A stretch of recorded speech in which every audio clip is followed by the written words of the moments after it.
Pascal Gontier, directeur interrégional de la police judiciaire de Rennes et Yvon Olivier, procureur adjoint de la République de Nantes, samedi 29 août 2020. F. Brenon 20 minutes à la suite de la polémique liée au viol et à la mort d'une jeune fille de 15 ans, à Nantes, le 20 août, le ministère de la Justice a décidé de saisir l'inspection générale. Le suspect, un homme âgé de 45 ans, avait déjà été condamné pour 9 viols, 3 tentatives et une agression sexuelle commis entre 2001 et 2003. Samedi, le procureur adjoint de Nantes, Yvon Olivier, avait assuré que le suspect respectait l'ensemble des obligations de son suivi socio-judiciaire. Une mission de l'inspection générale de la justice a été diligentée pour évaluer le suivi socio-judiciaire du multirécidiviste qui a été mis en examen samedi pour le viol et le meurtre d'une adolescente le 20 août à Nantes, a indiqué dimanche le ministère de la Justice.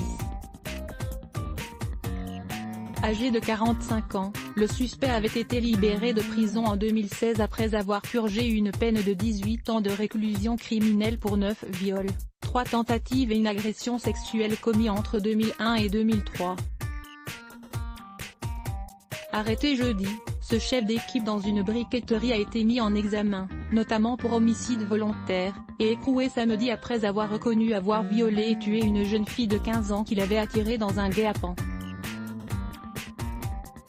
Saisie par le ministère vendredi, l'inspection générale de la justice, IGAJ, devra évaluer la mise en œuvre de la mesure de suivi socio-judiciaire dont le mis en cause a fait l'objet après sa sortie de prison, détaille la chancellerie dans un communiqué. Le suspect respectait l'ensemble des obligations de son suivi socio-judiciaire et aura également pour charge d'examiner si cette prise en charge a été correctement effectuée tant au regard des obligations générales que des obligations particulières, poursuit le communiqué. Les inspecteurs de l'IGAJ, qui sont déjà sur place, devront rendre leurs premières conclusions vendredi, est-il précisé. En conférence de presse samedi, le procureur adjoint de Nantes, Yvon Olivier, avait assuré que le suspect respectait l'ensemble des obligations de son suivi socio-judiciaire, notamment l'injonction de soins, et qu'il voyait tous les 2 mois un psychothérapeute.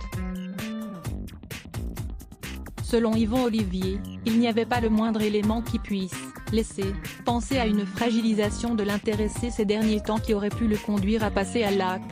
Créée en 2016, l'IGAJ exerce notamment une mission d'inspection et de contrôle sur l'ensemble des organismes rattachés au ministère de la Justice et sur les juridictions de l'ordre judiciaire. Une faute ? 2,8 000 partages Let's Block ADS. Why ?